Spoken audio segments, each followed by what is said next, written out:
Okay, testing. Okay, this mic's working. I had to make sure. Actually, is this mic working? Wait a second. Yeah, this is the mic that's working. Um, as you can tell, this room is a complete mess because uh, before I get to what happened this weekend, um, I am moving from the room that's next door to this one, which is a very small room, over to the room across from both of both of these rooms, and that room is a lot bigger. It's pretty much this room and my room's size, and it's gonna take about a week or two to move into. So, and I don't have the green screen up because it is like there's a lot of stuff on the floor, and it's a really pain. It's going to be a pain to try to get to that without making something fall from the shelf or myself falling. And I love you, camera, for doing that because why did you do that? Um, so yeah, if I don't I'm gonna try to put up some Kirby videos that are from the stream either Tuesday or Wednesday. I don't know when this video is going up, but Tuesday or Wednesday of the week of, let's see, the week of the 26th. So keep that in mind. Um, and I will try to post one world in Kirby for one day and one world for Kirby on another day, and have that taken care of, and then I still have a few Phoenix Wright videos that I can still put up too, like another day's worth of the trial. And I still love this camera. Why is it going on and off with the brightness? I don't know. But that's pretty much the plan for this week, as well as what's happening around here. Now, going back to the to this weekend, and this camera's starting to I'll fix this. Autofocus off. Auto white balance off. That should do it.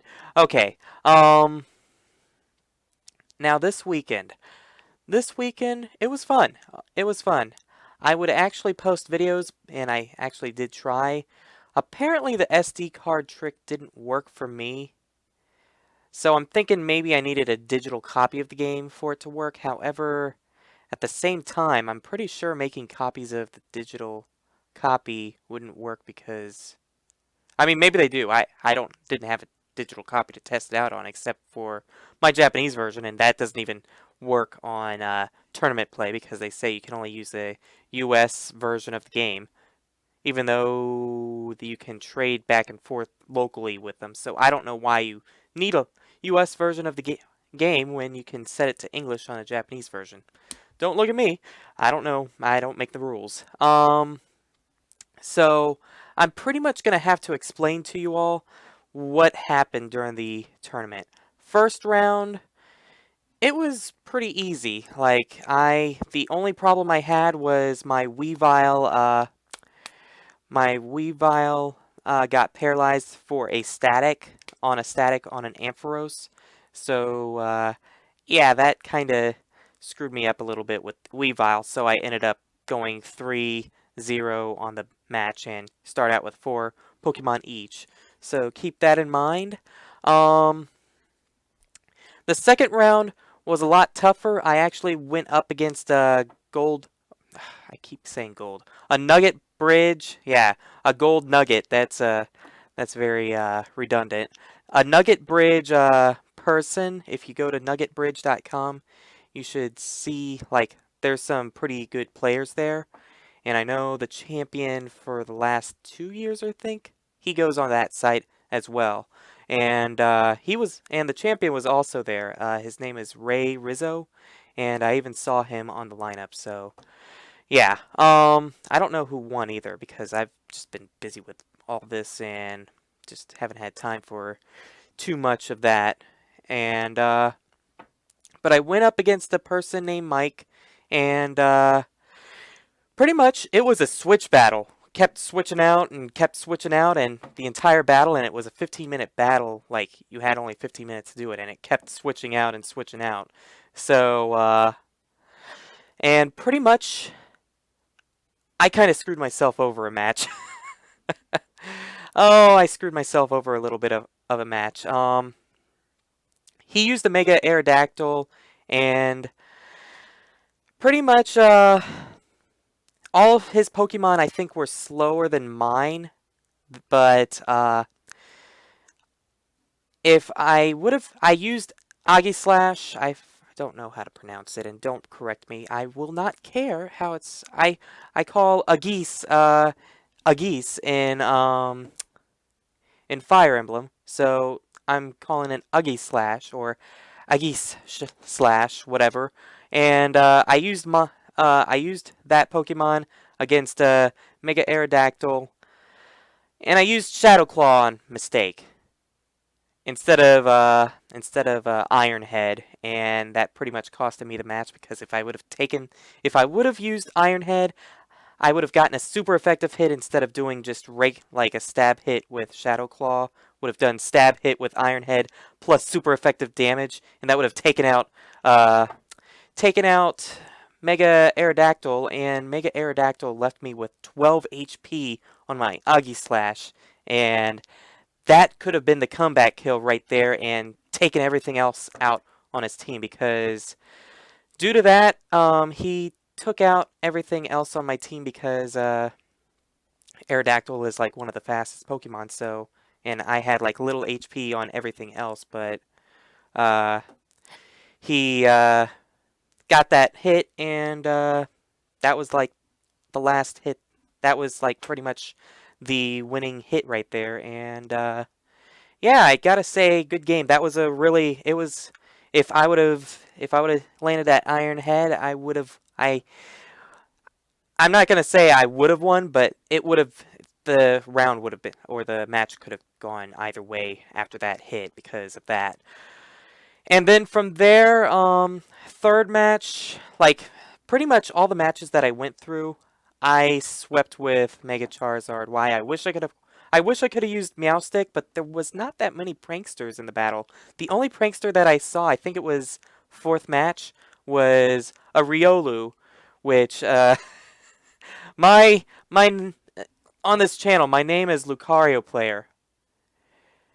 He had a Riolu and a Lucario on his team. Riolu had Prankster and his Lucario Mega Evolved. Never, ever, ever try to take me out with my own Pokemon that I am known for, like, on my namesake, because, yeah, pretty much, Prankster, Riolu, he kept trying to use Swagger. I switched out like twice, I think, with the Swagger, or once with the Swagger, and then protected with the next Swagger, and then switched back to my Weavile, which used Fake Out on his Lucario that already Mega Evolved, so I didn't have to worry about flinching, and faked out the Lucario, and he tried swaggering my Charizard Y.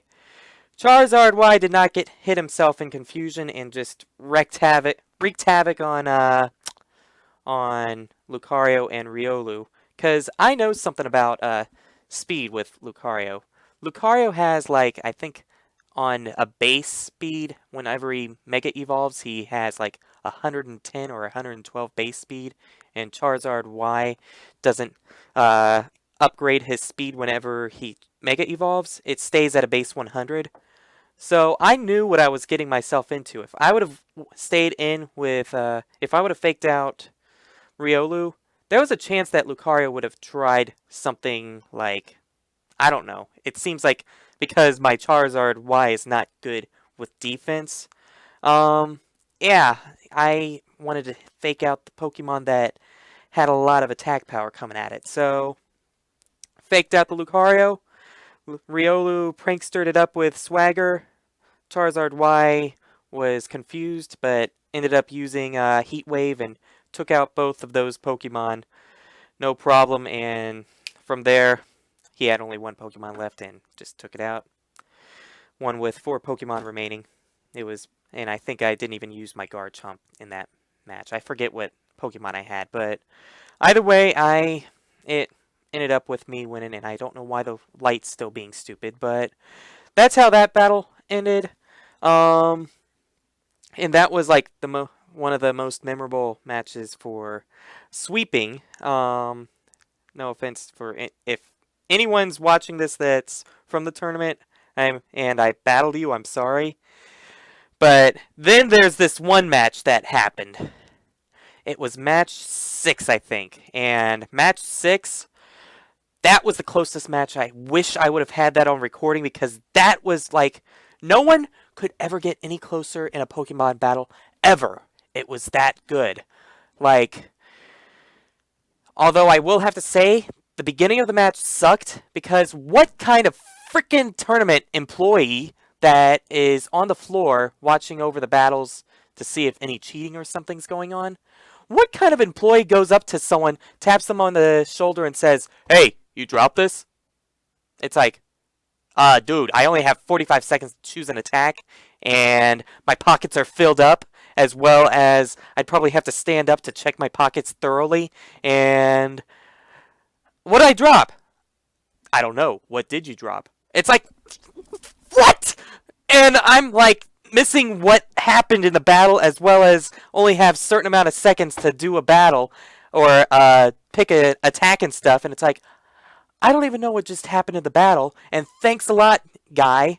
And I was very, very pissed at that moment because of that, and it was a tournament rep. That is why you don't have spectators behind you. Like, that's why they enforce no spectators are allowed on the tournament floor in the middle of a battle, because if you start questioning them, it's like, did you drop this? It's like, wait until after the battle before you start asking people, hey, did you drop something? Because that really pissed me off. I literally blanked out for about 2 minutes after that was asked because I could not, I was so out of touch with the battle.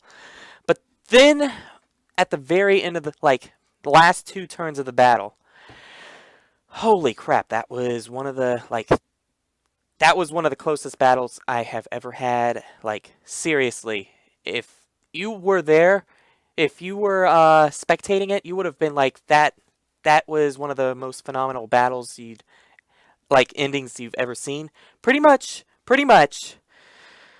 Uggy Slash came out. Yeah, that's why I like Uggy Slash, because even though he might be predictable, he might not be predictable.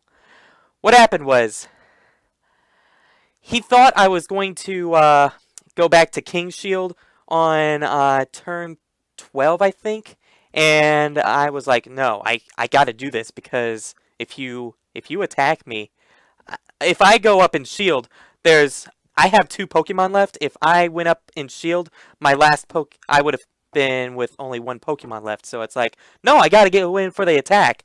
It's win or die. So Uggy Slash goes in for the Shadow Claw on Garchomp. Leaves him with 1 HP left. 1 HP left. I was like, oh! Because he said it was 1 HP. It was like that much little tiny bit of red left. And then what was it? So I went for the King Shield, I think, again, and he tried attacking him, and it didn't do anything. So what happens? Last turn, he goes for the Earthquake. Leaves my leaves my last Pokemon with 1 HP. His, what is it?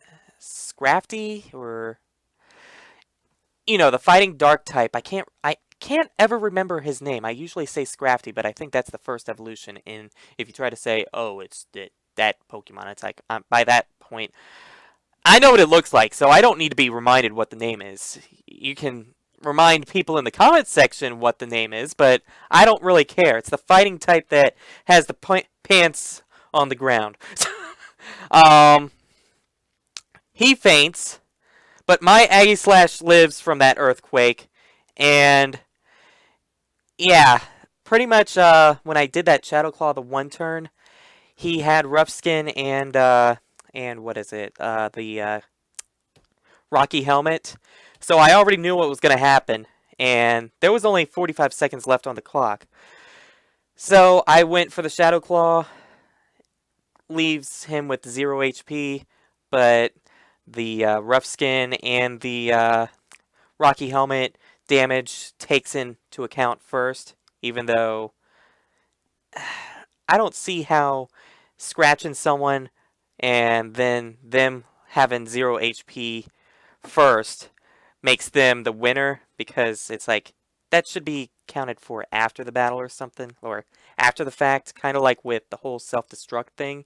You get yourself to 0 HP first when you use self-destruct, but either way, both of our Pokemon fainted at the end of the battle, but mine went down first because of the Rocky Helmet and Rough Skin, and he won, but we both had no Pokemon left. And I mean, since we only had 45 seconds left, I could have made it a draw. I could have made it a draw. How? King Shield. And then it would have been a draw. And I don't know what would have happened, like, if that would have been the case, because would have been the first draw if that would have been the case. And yeah, I think that might have been a little bit talked about, but I did not go for the King Shield because I just wanted to. I wasn't going to be a dick, because that would have been so disrespectful. I think if I would have just made the clock run down to 0.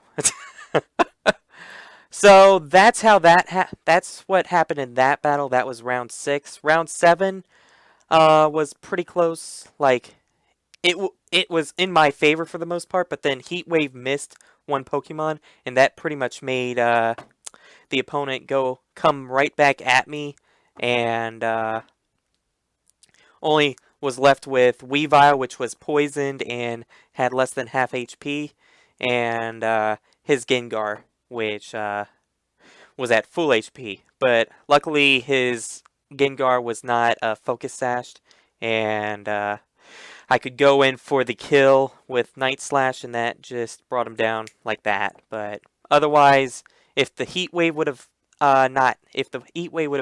hit, it would have been over after that Heat Wave. But since it didn't hit, it screwed me over, and that's why accuracy. I told him in the battle, don't say you've won or don't say that you've lost yet, because anything can happen in a Pokemon battle, especially when it's a doubles battle, and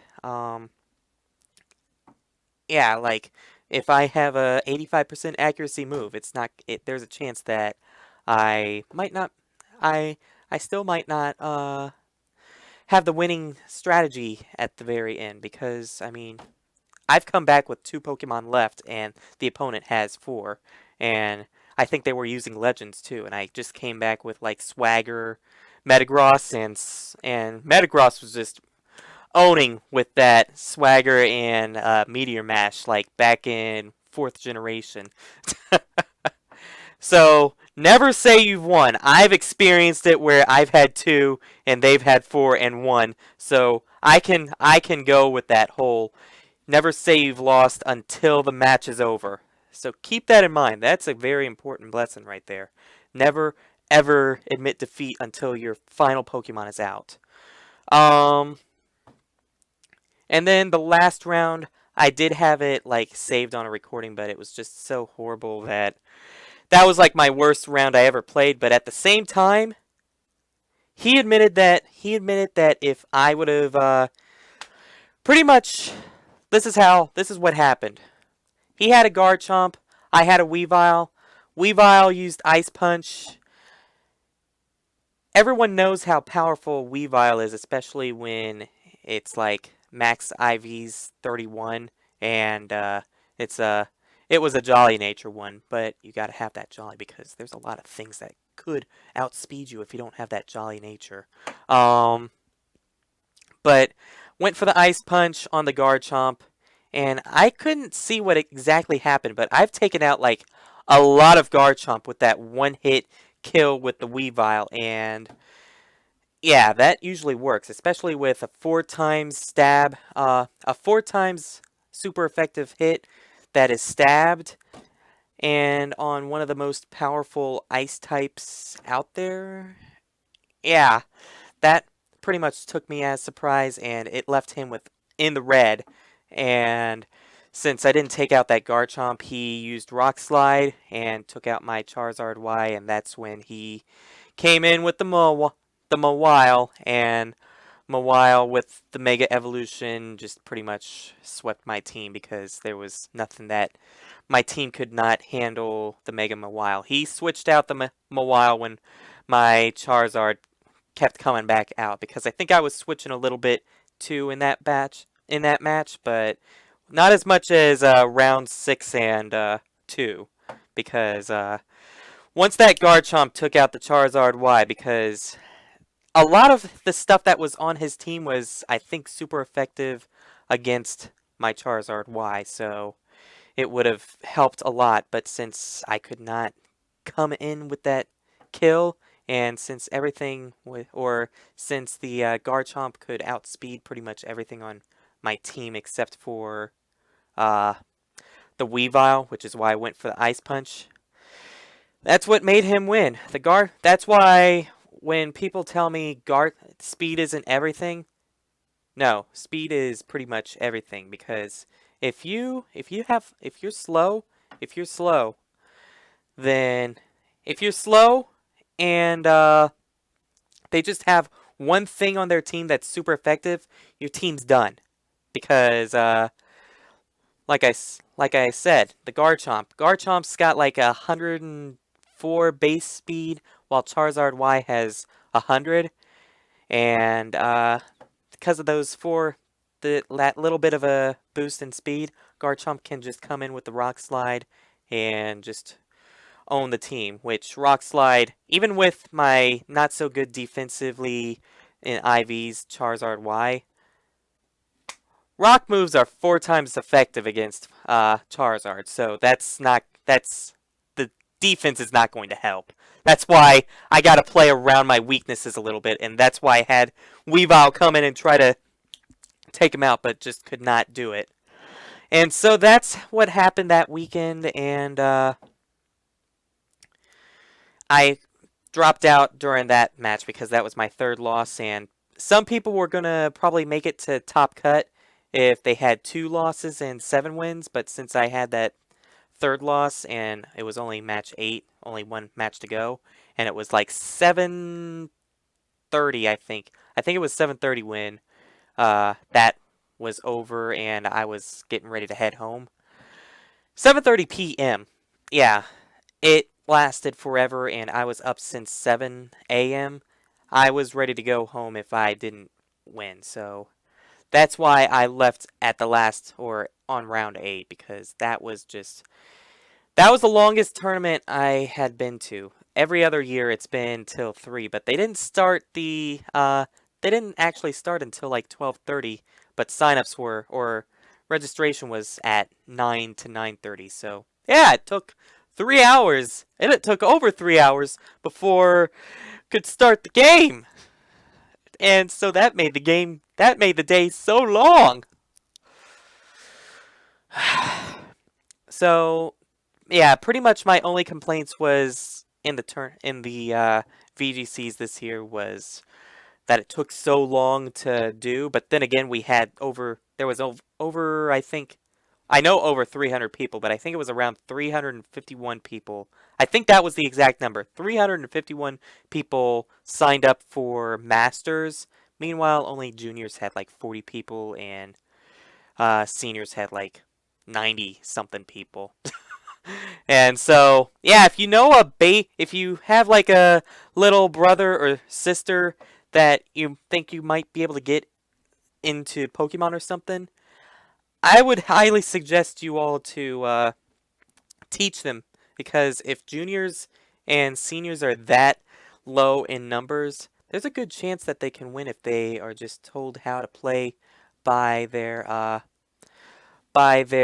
bigger brother or sister, and or even father or mother, and if they know how to play Pokemon. So yeah, if if you know someone that's that young, I would suggest, because I mean a trip to Indianapolis and 3DS and 72 packs was like, I think, first prize, as well as a lot of other stuff.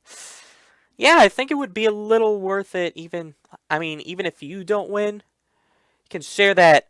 You can share that winning strategy with that person that you know that's in that age group. Because I mean, I think I'm gonna probably try to teach my nephew like a little bit and try to make him a team and tell him how to do things for next year. Because I mean, even though he had a karate tournament the same exact day, he might be able to do it next year. And if there's only, he's only gonna be turning 10 this year. If he's in the junior category, there's a chance that he could win. I mean, I had a good winning strategy, and if I taught him how to do stuff, he he could win. He could win and go to next, or go to regional championship, and have me to thank, and I would just be proud of him if he could do that sort of thing. But enough about that. Before I end the video, I just got a few other things to say.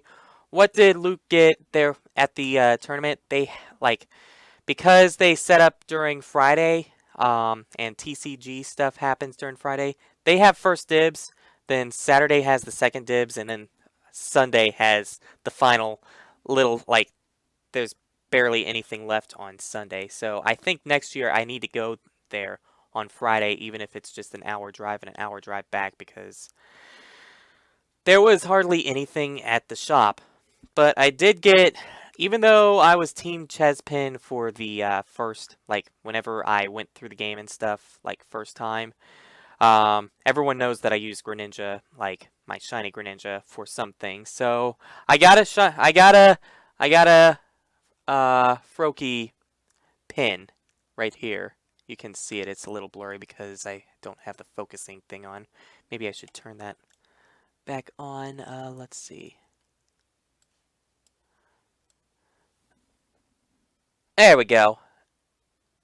Yeah, that's what I got. And it, like, on the back, it has little Pokeballs on it and stuff, and the Pokemon emblem, and yeah. So cool little thing. And then I also got, because I know a lot of people use water and fire and a lot of other types during, and grass isn't really the best typing, I think. Like, everyone knows grass isn't a good type, so I chose the Froakie starter deck, which I don't play the games, but I figured why the heck not? I'd want to see what's inside this, and never know.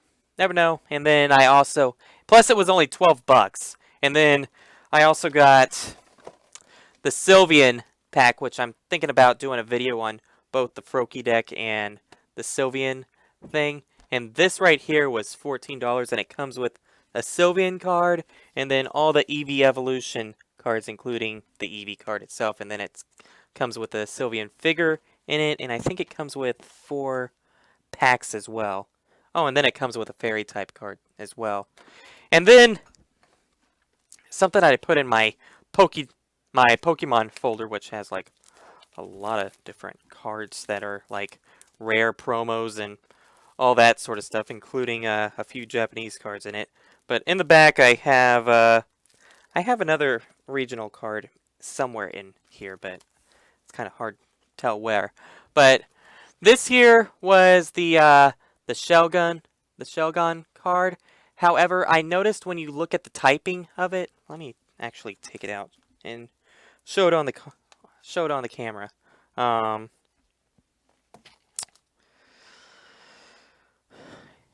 This is the Shelgon card that, as you can tell right there, it was from the championship. However, you notice how it's different colored and stuff?